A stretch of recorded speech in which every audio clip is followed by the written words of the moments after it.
Well, hey, it's about 2 minutes past the hour, so we'll go ahead and get things kicked off.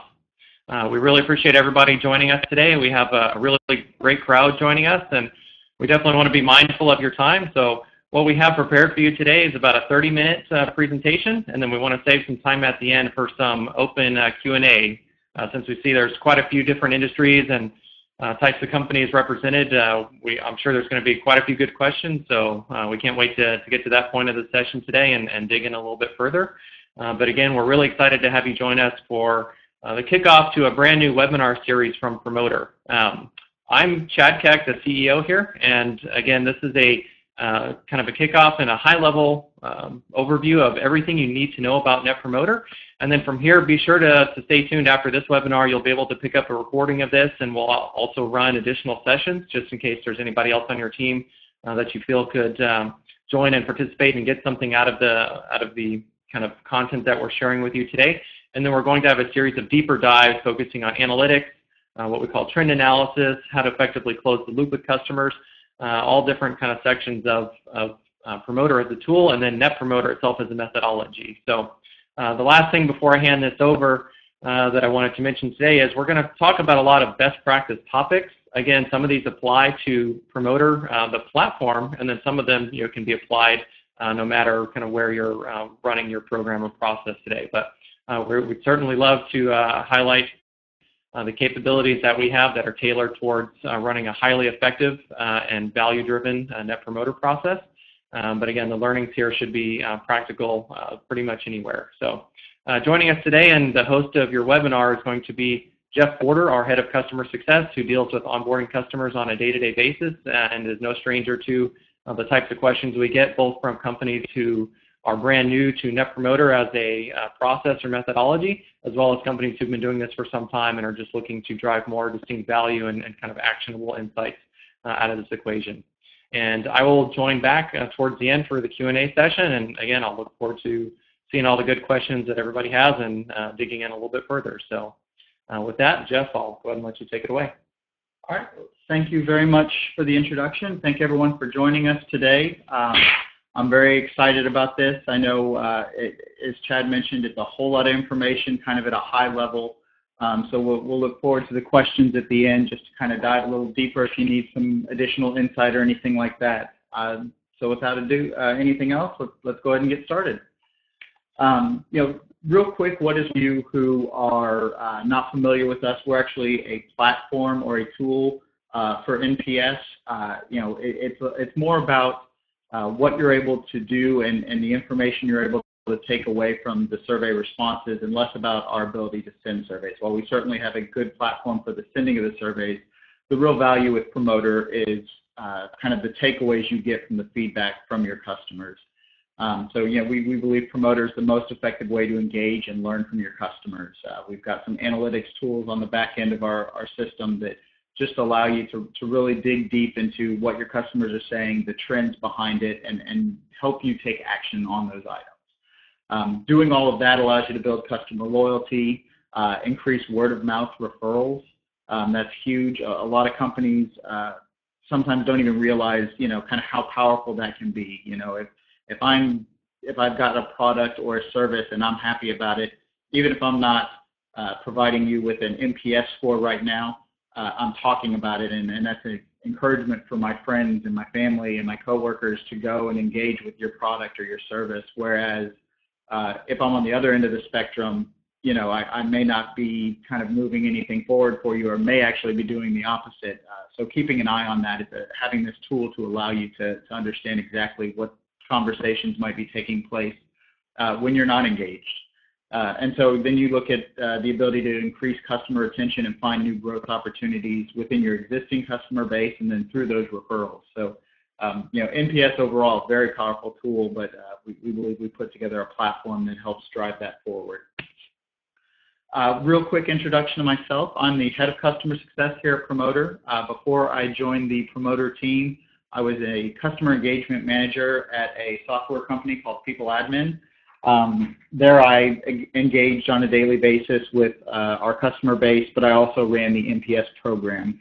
I've been dealing with NPS as a function and a methodology for over 5 years, kind of branching out into customer analytics and customer feedback loops as well during that time. And as it says, in my free time, I am a huge Red Sox fan, and by default, that somehow made me the manager of our promoter softball team. So a little bit of information about me, but let's jump into NPS. So here's what I'd like to cover today. I know Chad said we're going to keep it about 30 minutes, so again, it's a whole lot of information. Please have those questions ready. You can start putting them into that chat option down there in the bottom left-hand corner of your screen, and we'll go through them when we get to the end. So we're going to go over what is NPS and why it's important, how to collect NPS data. So there's absolutely a wrong way and a right way to do it, so we'll touch on that.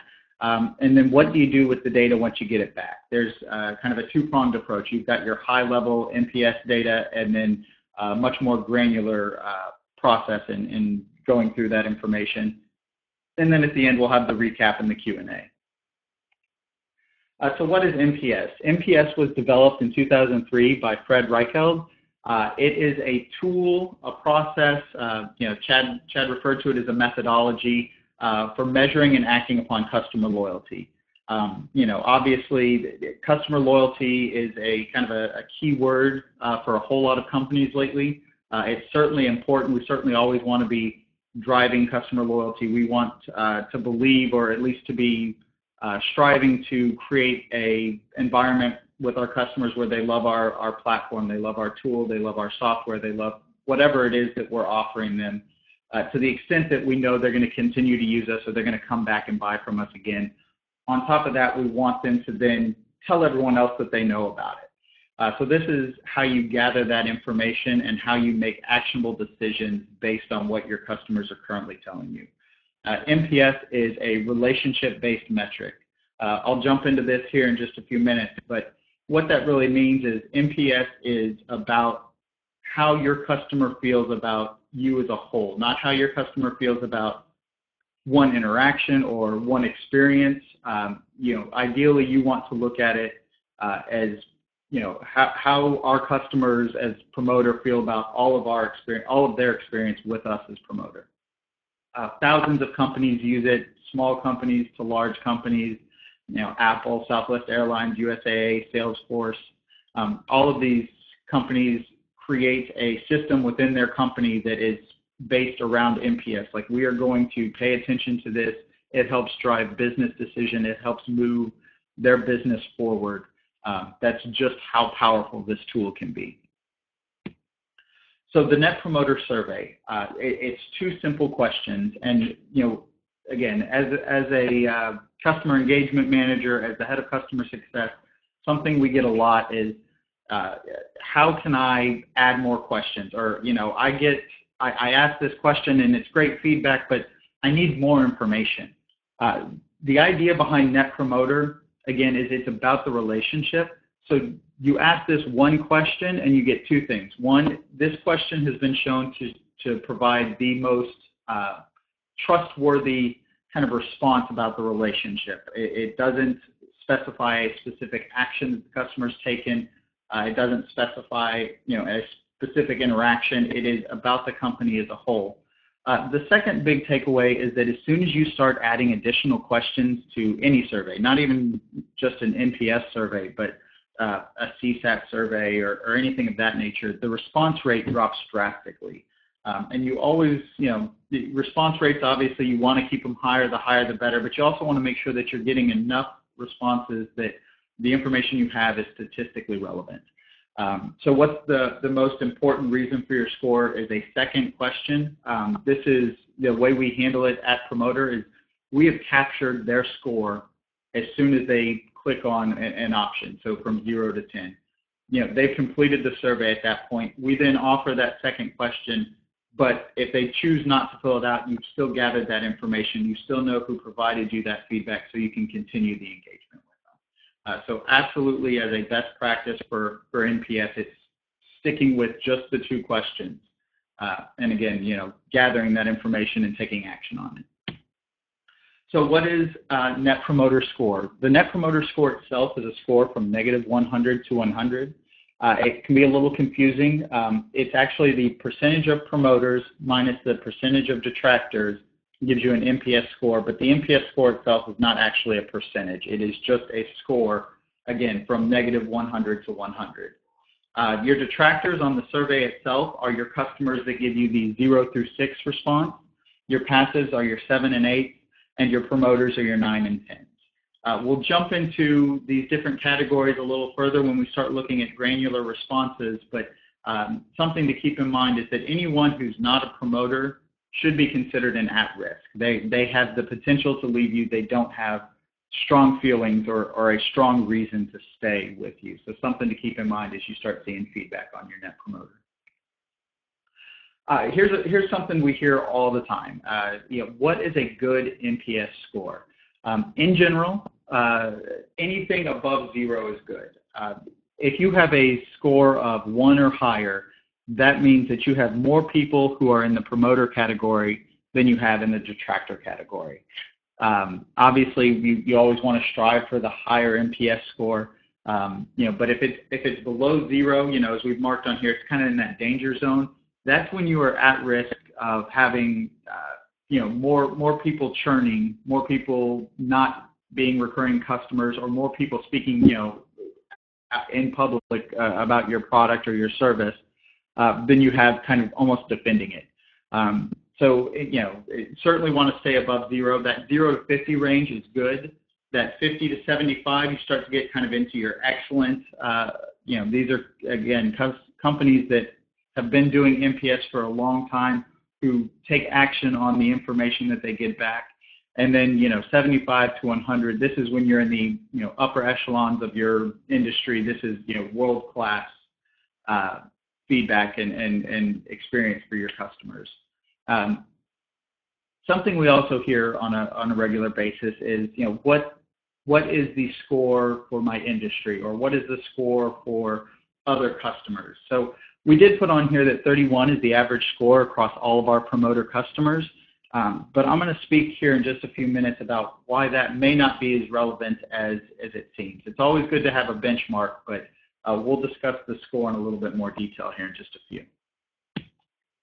So why is NPS important? I think I've touched on it a little bit, but 50% of revenue is driven by loyal customers. These are, again, individuals that will either maintain a subscription with you, or they will be back to buy additional products from you.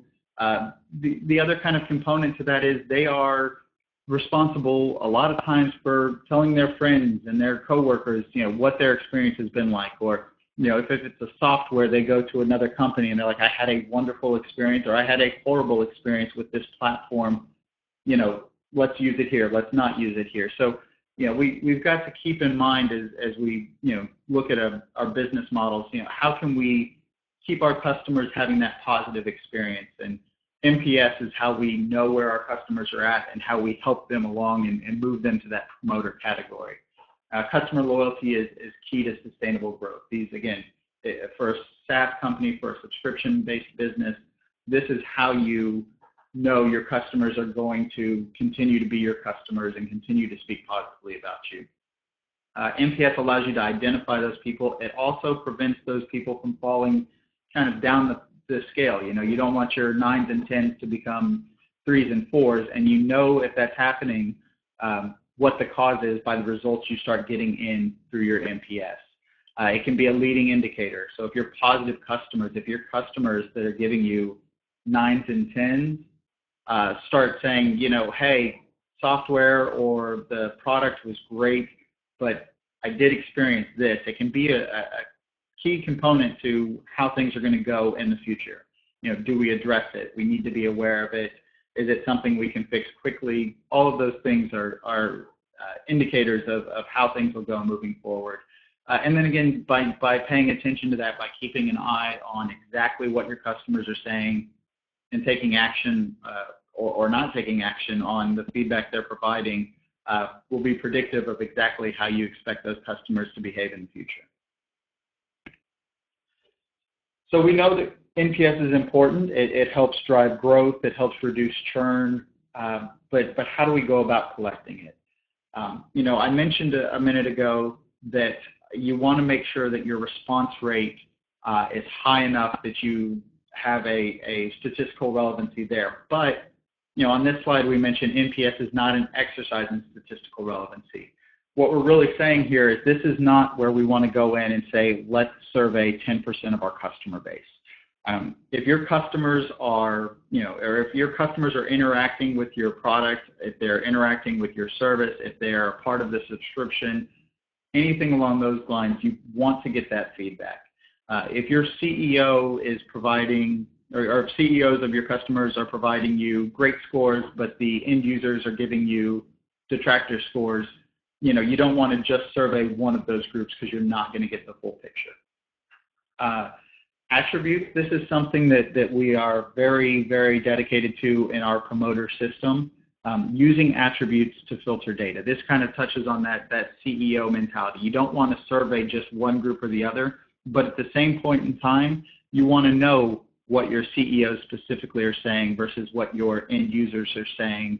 And we do this via attributes. If it's not a subscription model where you'd be surveying a company, or if it's a business to consumer, you want to make sure that you can identify, which product a customer bought, or you can identify, how much that customer has spent with you, and use that as a filterable attribute. So maybe your customers who are repeat customers and constantly buying think wonderfully of you, but you've noticed all these new customers that have never purchased from you before are giving you lower scores. So there's something going on that you need to address within the business. The drip or trigger surveys based on events, this is actually great both transactionally and for subscription-based businesses. So, a trigger based on event, especially if you're a transactional business, you want to trigger a survey whenever a purchase is made or whenever the engagement with your business takes place.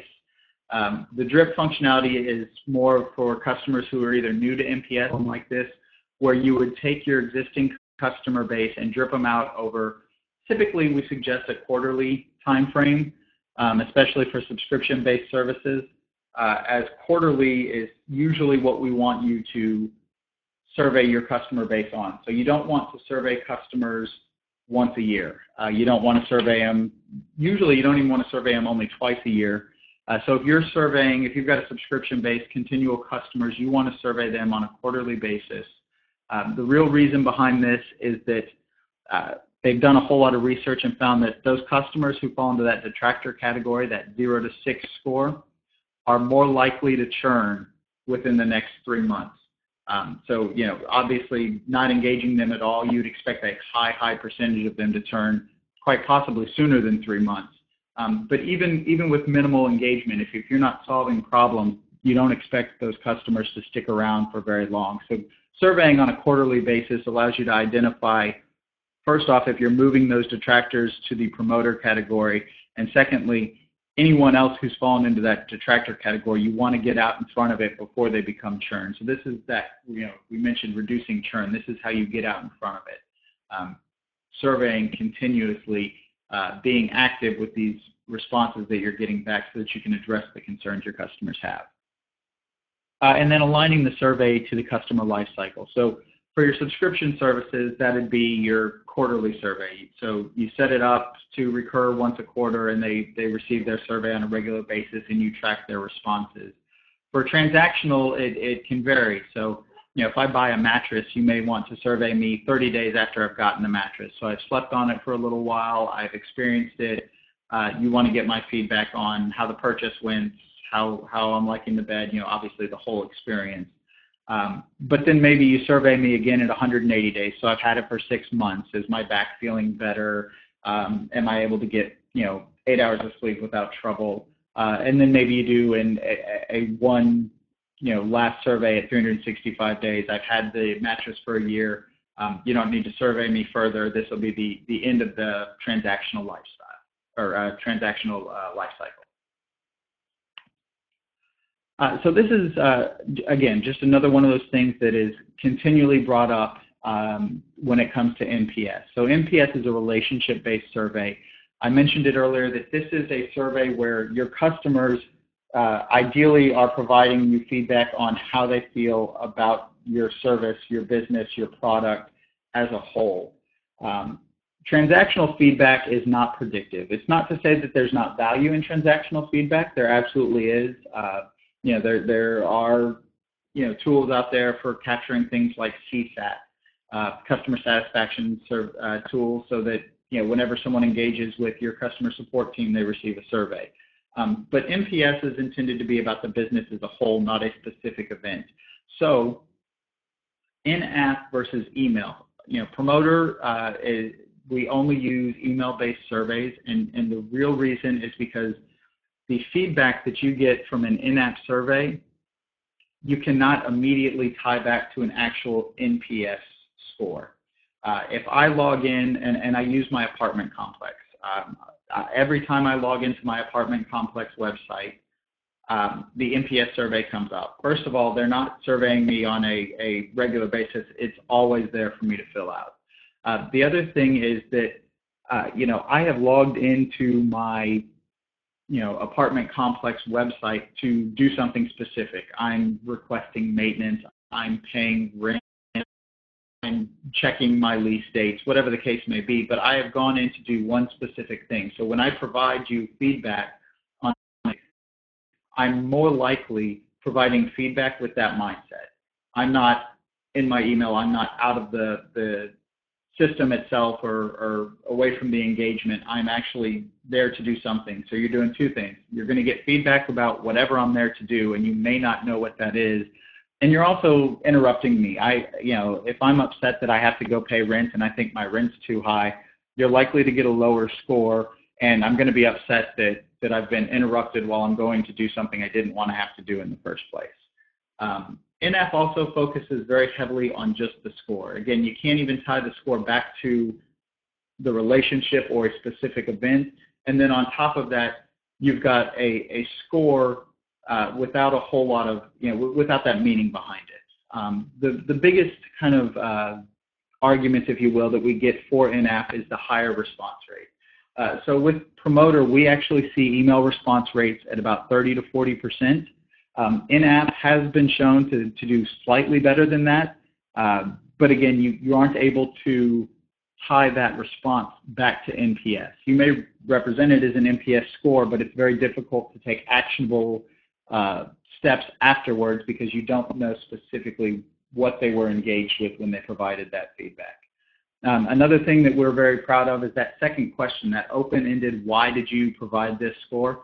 We actually get about a 70% response rate on that question, the feedback. That's where you know exactly what your customer's experiencing, why they're feeling the way that they are, why they scored you the way that they did, and that's where your next steps with customers typically will come from. So here we're going to take a look at the feedback itself. So you've sent the survey out, a bunch of customers have started filling it in, and there's kind of two separate steps to managing the feedback. There's the micro, the high-level step. This is where we're taking a look at the score itself. So with NPS in general, but with our Promoter system, we've actually got a functionality built out that allows you to kind of predict revenue. So we know your detractors are likely to turn within 60 to 90 days if you're not taking action. And your passives are actually also leaning towards churning. Your passives are your customers that just aren't passionate.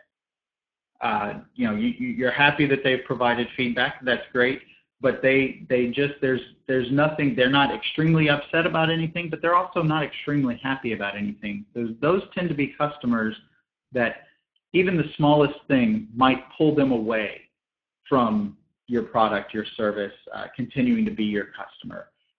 Maybe it's a discount that someone else is offering, or a free month, or little things like that are often enough to get those passives to change their provider, to change who they're going to purchase their dog food from, little things like that, just because they're not passionate one way or the other. And knowing this, you're able to kind of predict where your revenue will go. Your 7s and 8s, your passive customers, actually will also be on that tend to churn list. The time frame is just a little closer to 180 days versus the 90 days. True value of NPS. So I mentioned a minute ago that our score across our customer base is 31. and that's a good NPS score. You can say, okay, well, we've got many more customers are happy with our product than are upset with our product. But what does it actually mean for you as a business?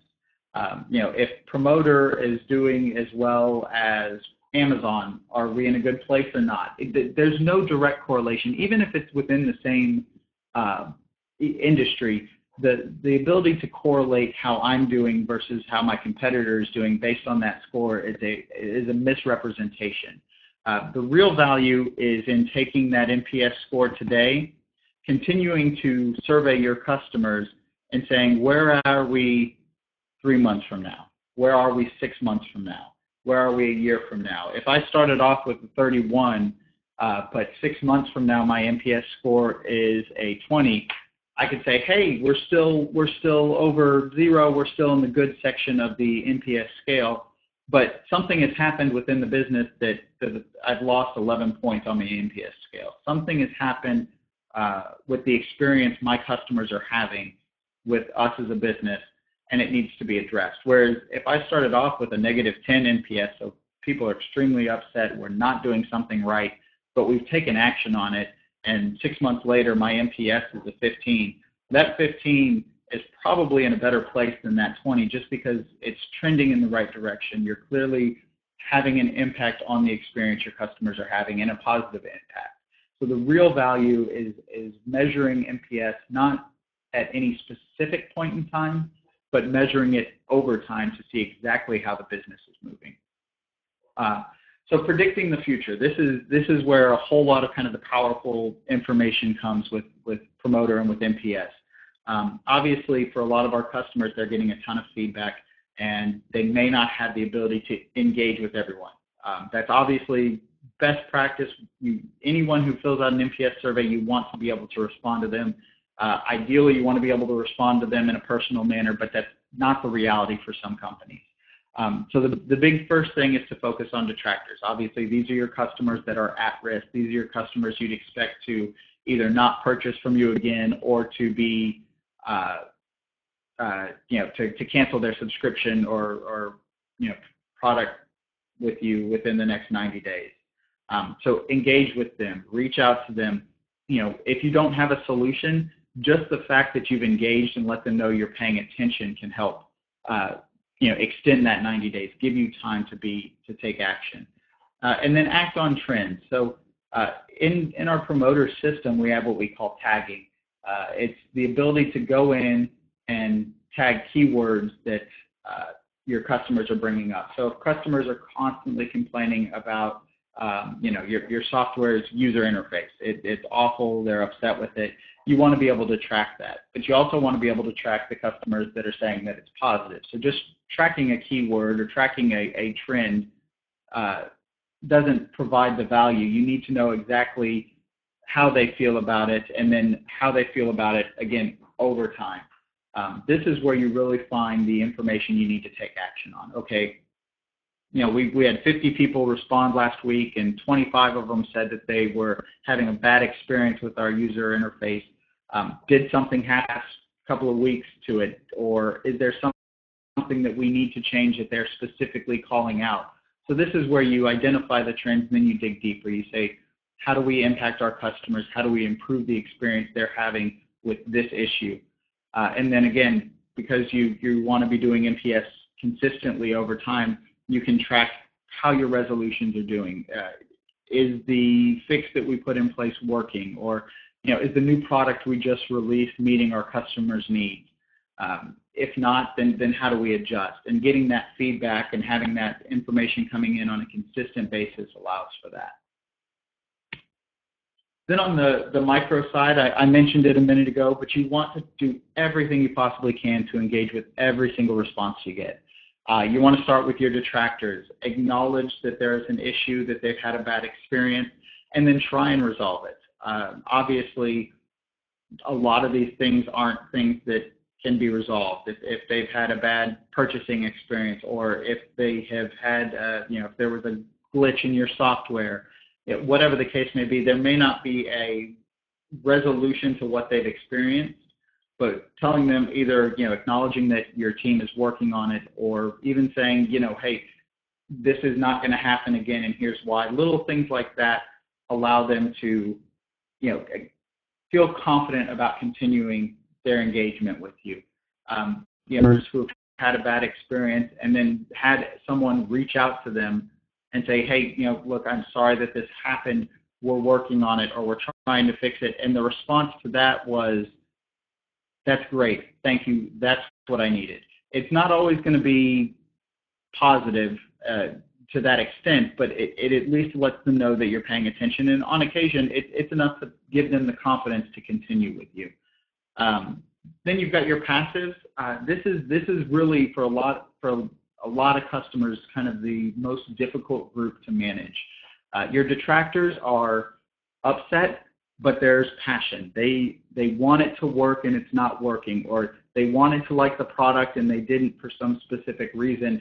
But if you can resolve that, if you can give them a reason to like the product, if you can fix the issue, there's a good chance you can get those detractors to become promoters because they have passion. Your passives typically do not. These are customers that don't complain about anything, but they gave you an 8. So they're not promoters. They're not thrilled with it, but it works. How do you make them passionate about what you have? You're finding out exactly what experience your promoters are having that your passives are not. What specific functionality, or what product might allow them to have a better experience with your company. Absolutely consider these customers at risk. The littlest thing will be enough to drive them to someone else for whatever service or product you're offering. And then you've got your promoters. So what are you doing right? So big things to take away from your promoters. What are you doing right? Make sure that you double down on it. Keep doing what's making them happy. And then, when they do mention something that would be a little bit better, try and put those on your to-do list. Try and put those on your roadmap, if you will. Just because those are the types of things that if you don't pay attention to, will push your promoters down to the passives and detractor level. And then you also want to put them to work. So within our promoter system, we have what we call thank you pages. This is just the page that customers will see after they've filled out the survey. So they've provided you the feedback, and it says, thank you. You can put your own custom message there, but what we include is links. So you can link to your Facebook page, your Twitter account, your Yelp account, whatever the case may be, but ask them for the feedback. Ask them for it in a public space so that you can use that information to help drive your business and move it forward. So kind of a quick recap. Our NPS will impact every aspect of your business, from your CEO to your customer support reps and everyone in between. The feedback that you start getting will have an impact, and you'll see it in the feedback itself.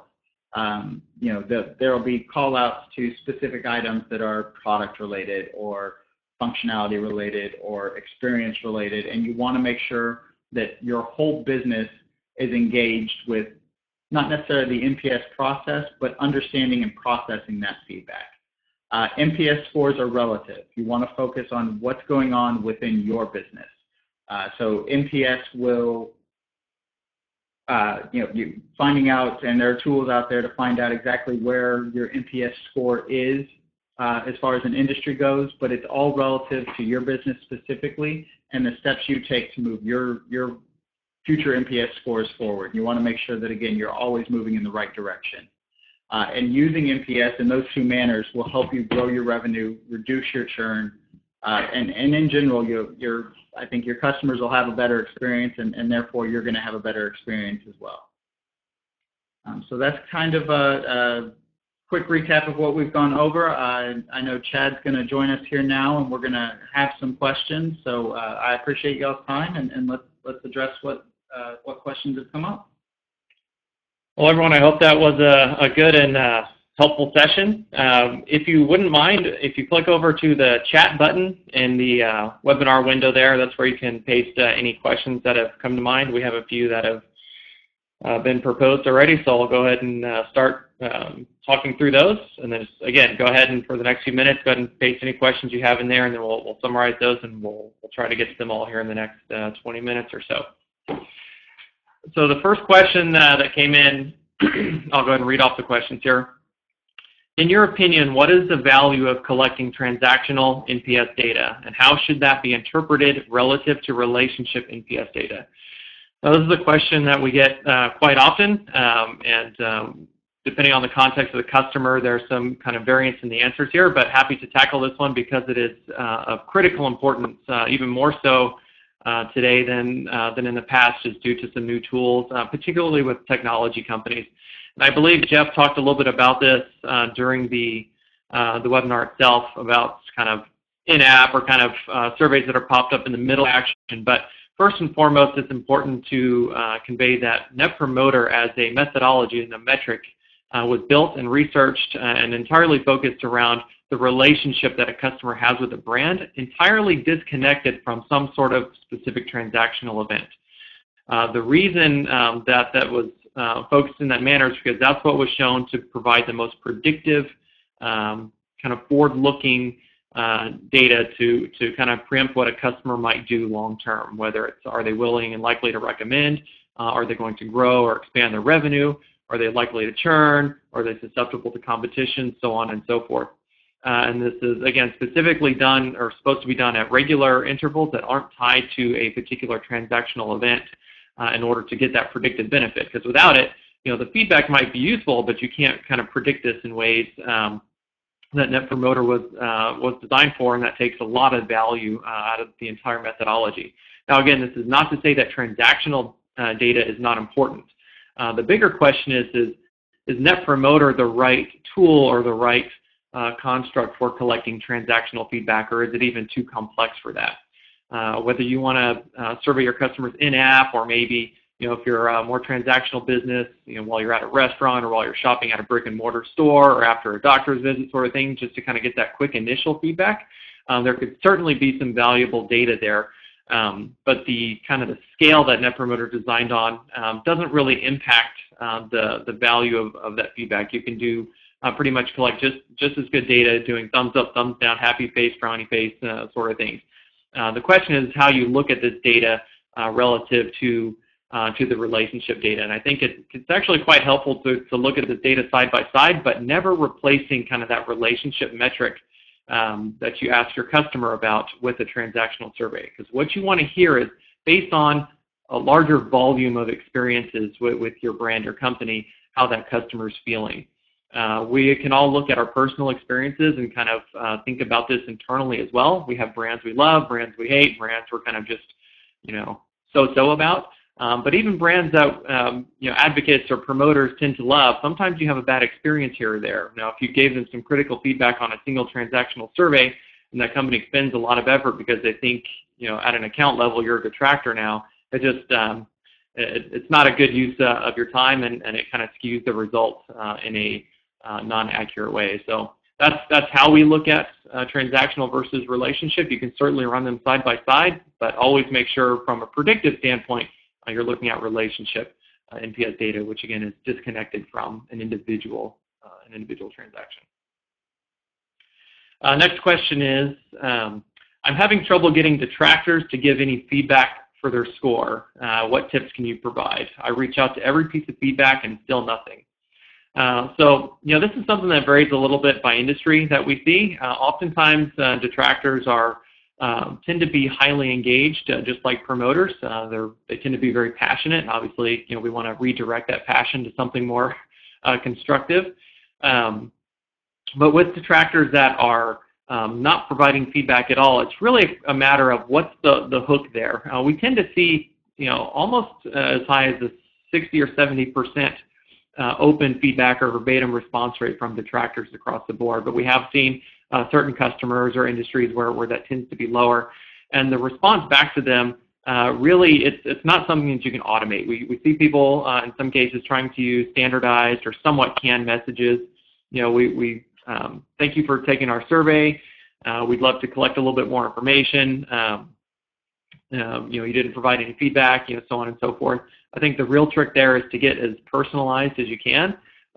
Mention something about their account or their account usage or the actual person that you're trying to connect to as part of the kind of the closed loop process to try and dig some data out there and basically just convey in as transparent of a manner as you can that we really want to improve the experience. We're really trying hard to, to work with you guys, and we want to make this a solution that works for you. Kind of the more honest and kind of open that you can be there, the more willing people are to engage. And the real trick here is conveying that there's a real person listening.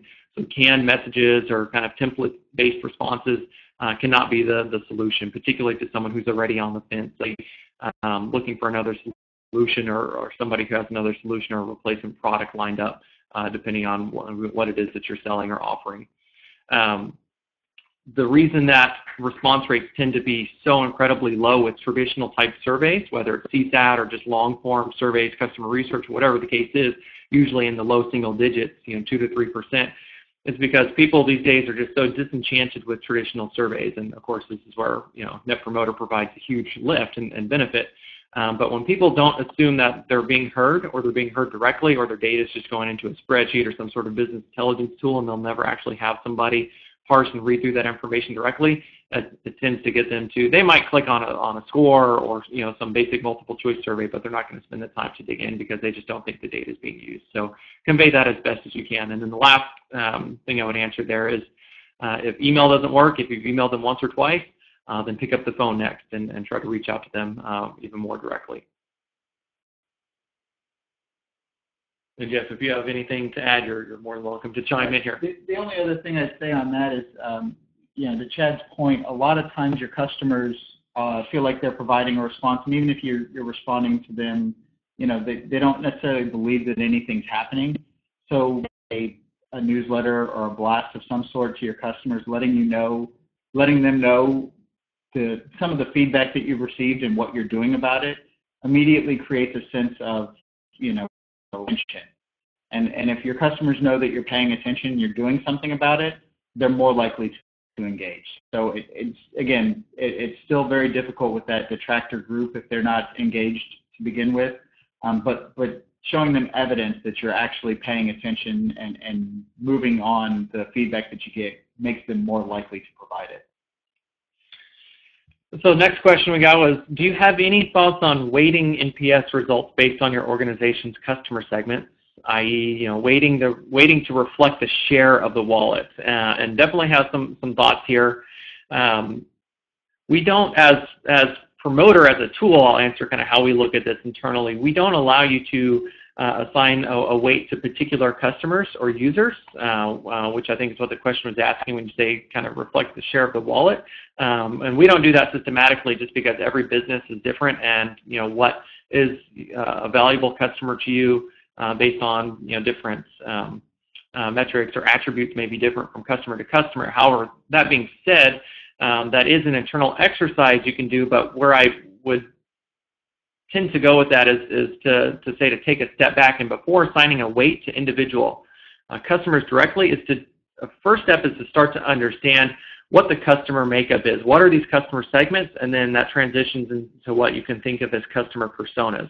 So you can do this externally, with a lot of work as well if you're running a Net Promoter program elsewhere. But within Promoter as a tool, we allow you to feed in basically customer attribute data from either in kind of raw format, stuff that you're going to upload, or you can feed it in systematically through any of our integrations. It might be data from your CRM, from your billing system, from your back-end product, your e-commerce system. Again, depends on the type of business that you're in. And what we want you to do is obviously get an understanding of how your customer sentiment is trending at a high level, meaning kind of in aggregate, how do our customers, kind of what's the NPS makeup, what's the customer sentiment across the board, but then allow you to really drill into those customer segments. It might be customers that spend in a certain range, customers that are on a certain plan, customers of a certain tenure, customers in a certain geographic location, whatever the case is. We make it really easy to drill in there to see, where do we start to see this deviation from kind of the baseline or the biggest deviation, and what do these customers have in common? And we try to make that as easy as possible, because this is where you start to get some real meaningful insights out of just the data itself.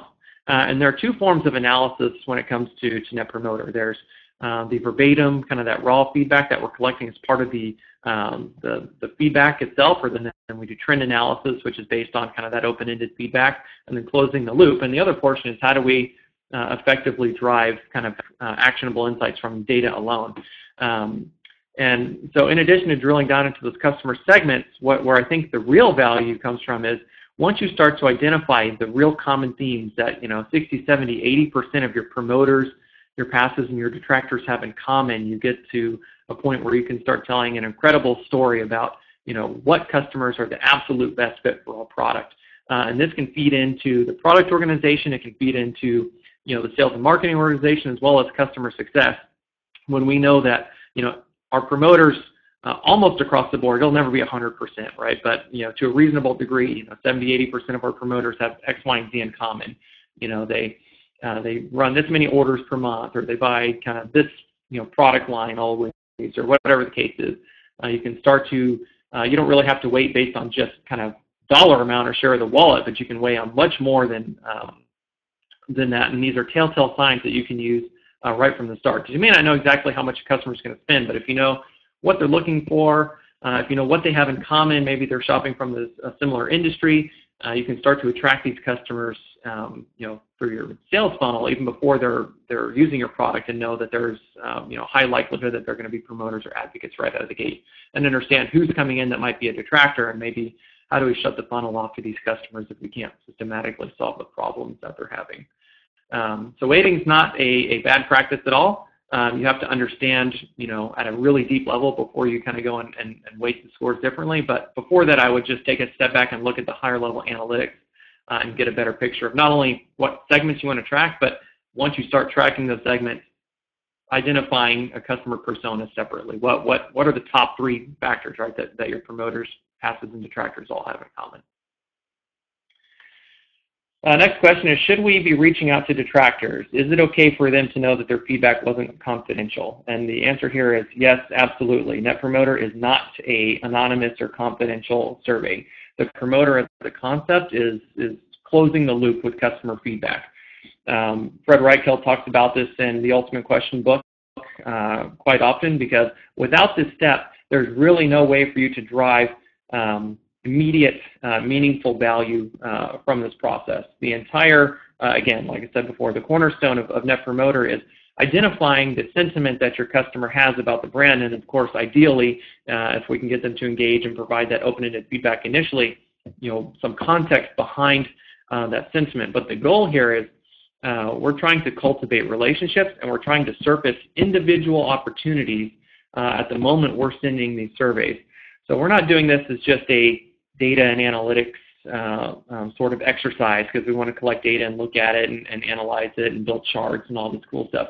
We can do some of that with the data like I just mentioned in the last question, but the immediate bottom line impact that your organization is going to have is triaging detractors, strategically engaging your promoters, as well as your passes, people who are likely and susceptible to competition. But if you don't understand and let the customers know that they're being heard, and then use those opportunities and those scores that you just captured, to your immediate benefit by inserting yourself into the equation or into the conversation in order to get ahead of churn before it happens, or take advantage of an expansion revenue opportunity with a promoter, or driving some new acquisition cost free, more or less, customers, you're leaving a lot of money on the table. And this is where long-term we've seen, Net Promoter itself is not new. It's been practiced by many people for quite some time, mostly in the enterprise. The last 2 years, it's become more common practice in smaller companies or mid-market companies across the board. But where we see a lot of people make a mistake is they just use this just to collect data and analytics, just like any other survey, and they basically leave the main part of alone, which is inserting yourself into the equation the minute you've received that survey response. And not only does this give you the opportunity to either grow or recover revenue, but it lets the customer know that you've heard them, that you're listening, that somebody's personally engaging on that feedback. And that actually leads us, I think, right into the next question, which is, how do we get more folks to respond? We are barely at a 4% response rate. And I don't know the context behind that question, if you're what platform or what tool you're using or how your survey is structured. There's probably a laundry list of items we could talk about on how to improve that, but I'll I'll touch on what I was just mentioning a moment ago, is closing the loop with customers, letting them know you heard their feedback, you respond personally based on the feedback that they provided, try to solve or triage their immediate issue, or at least provide some context. And what this does is it lets your customers know that somebody's on the other end actually listening, and this in and of itself will tend to grow that response rate over time, and because your customers know that the data is just not going to a black hole. So as they continue to receive that survey in the future, throughout the customer life cycle, they will continue to engage, and you'll net more customers into that response pool over time. The other factor here is if you have a very disenchanted or just low engaged customer base, we see this with companies who come to Promoter or talk to us who have historically never reached out to their customers in any proactive manner. They don't do surveys, or they do like some big monolithic survey once per year that nobody wants to take anyways, or they don't send newsletters or things like this. So some of this is kind of a work in progress that you have to chip away at. Our average response rate is in the 30 to 40% range. Varies a little bit by industry, by product type, but a lot of this can be influenced based on, again, how proactive you've been and how engaged you've been with your customers before you ever implement a program or a process like Net Promoter into the equation. And for those customers, one of the biggest things that we've seen that has made an immediate change, and this may be good for every company to do, not everybody has to do it, but the one way to kind of kickstart broader engagement is to kind of send a broad communication to the entire customer base that says, we're basically talking about your goals. You don't want to talk about the fact that you're going to survey them with Net Promoter as a process, but you want to let them know that we're taking a whole new approach to kind of being customer centric.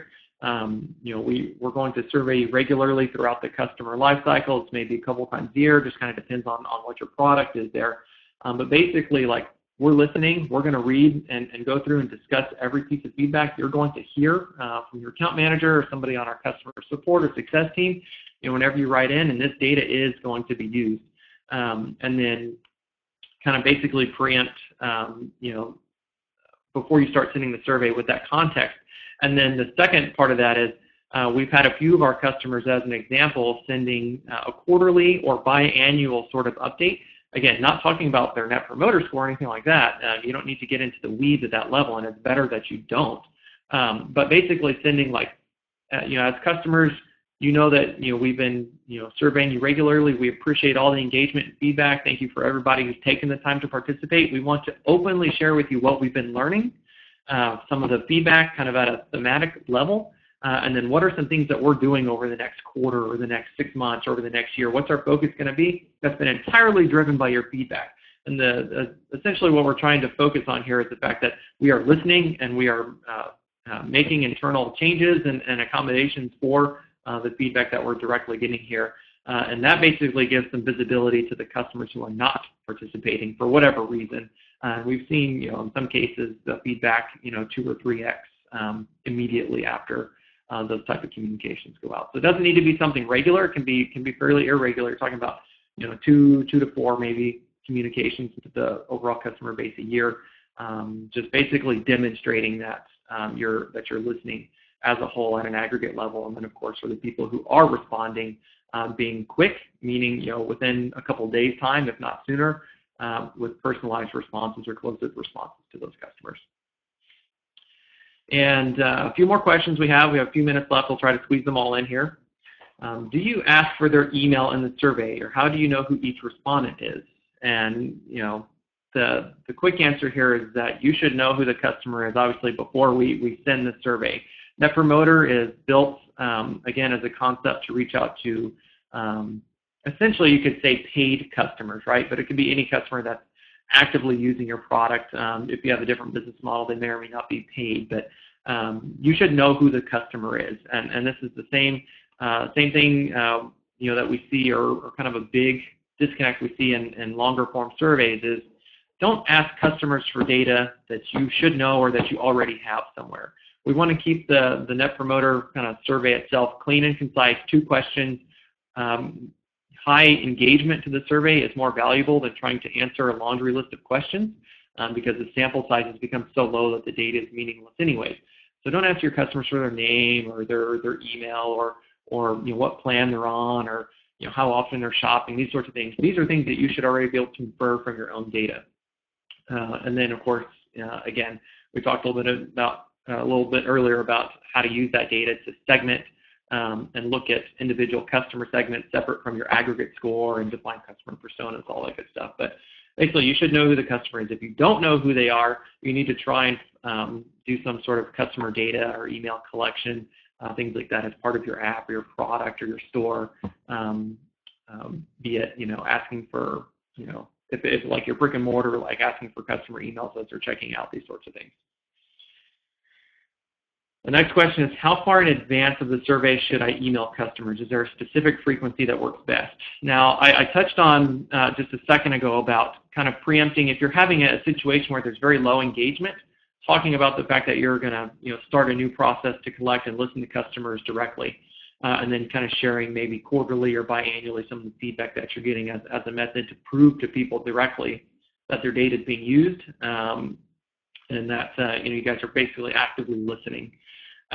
Now, if you don't have an issue with engagement, or if you want to do that, that's fine, but you shouldn't email customers systematically in advance of the survey every single time. That should only be used sparingly as a tactic to drive further engagement. We have seen companies that basically send out, not using Promoter, but we know there are companies that send out communication sometimes days or a week in advance of a survey saying, you're going to get this survey, we're trying to do X, Y, and Z, this, that, and the other. The problem and the reason why you don't want to do that regularly is you don't want to draw any undue influence into the conversation. And this is why whether you use Promoter or not, you can look at our email template, if you want to see an example of a very clean and kind of influence-free presentation of the survey, but you want to provide as little context around the survey itself as possible, leading right up to it. We like to set kind of a brief message going into the survey, but by and large, we're focusing on the key question. The more you talk before the survey, the more chances you have to again, kind of accidentally influence the score or the direction that a customer might respond. And that's something you want to be very conscious of and be very careful about. So again, if it's not a communication basically saying, we want your candid and honest feedback, share with us everything you can, don't hold back, we can take it sort of stuff. Try to keep the communication as short and concise as possible. But outside of, a few times a year, if necessary, don't send a communication prior to every single survey. Your customers will know once you get into the motions here that this is going to be something that's coming regularly from you. And I think the last question we have here, and we'll wrap it up with this, is what would be the best survey timing for a transactional business with primarily one-off purchases? In addition, the product life cycle is less than 60 days. Typically what we see, and this is kind of touches on the question before about transactional surveys. There are some businesses, for example, that are transactional in nature only, right? So when that's the case, you can have to think about, again, what the product or what the customer life cycle is. And basically, you don't want to time the survey, and we'll use some of our e-commerce customers as an example here. They don't have any sort of recurring service subscription that companies use, so they're not going to be surveyed kind of regularly at random intervals. We have to time it kind of based on something. So with an e-commerce company, typically what we do is we say no more than one survey every 30 or every 60 days. Depending on the order volume, stuff like that, we can work with you and provide some guidance on which one. Typically with a recurring services business, you don't touch a customer more than once every quarter, so once every 90 days. But again, transactional is a little bit different beast here.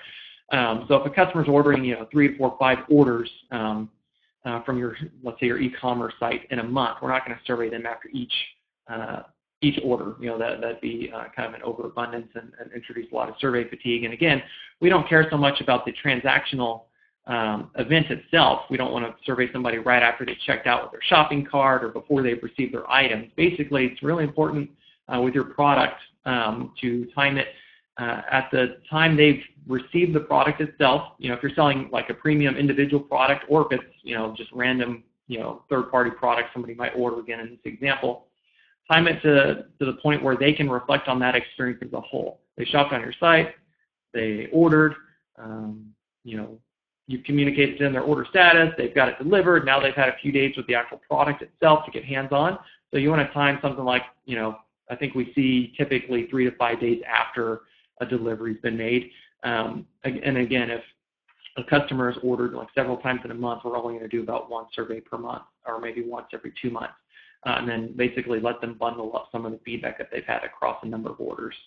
And then we'll survey them. So that should provide some context there. But again, there's so much variance depending on the brand and whether you're a general e-commerce retailer, kind of like Amazon, or let's say you're somebody like Casper who sells a premium mattress.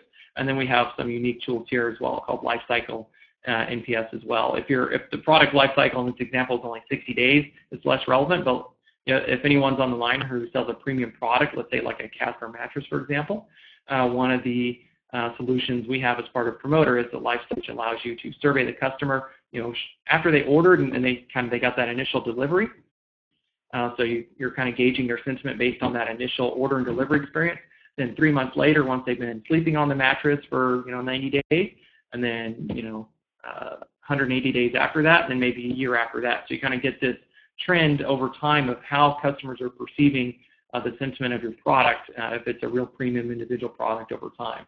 Because these are things that take time to kind of develop that sentiment for, and you want to make sure that ideally the sentiment is either staying the same or trending upward and not kind of trending down long term, because then you might have a problem. But hope that was helpful, and that's a lot to take in. So again, feel free to reach out to us with any more individual questions that you have. We'll send out a communication after the webinar here, both with the recording if you want to make that available to others on your team, or if you want to come back and rewatch this anytime. Also keep an eye out for invites to other individual webinars that we'll be doing for different kind of subsets of things that we touched on here today. And again, if any questions that you didn't have time for or time to get in today, please feel free to shoot that to us, and we'll be happy to engage. Anything else, Jeff? No, that's it. Thanks, everyone, for your time. We'll see you next time, hopefully.